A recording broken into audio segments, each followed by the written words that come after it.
Good morning. I hope everyone is doing well today. Had a couple questions this week regarding China because they're in the news. The Senate is trying to pass a bill to make it so that Chinese companies have the same accounting standards as the United States.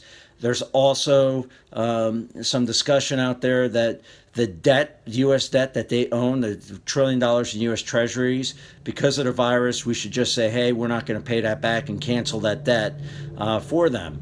Now, if we do that, we are in a war with China, and it is getting more heated because of the virus. But not only here in the United States, but also you see it in Europe as well.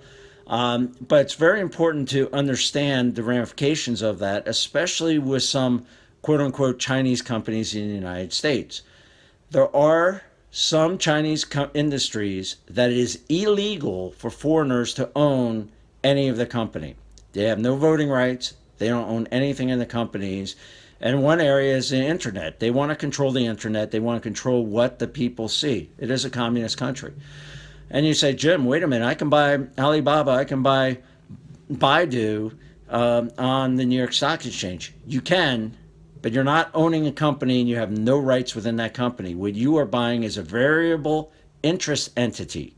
For example, when you buy Alibaba, you're buying Alibaba Holdings, a entity down in the Cayman Islands that has a contract that says it's supposed to replicate the revenues and interest and earnings from Alibaba.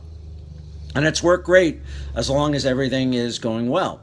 The problem is that when you own those entities, the contract is only good and only could be enforced by a Chinese court.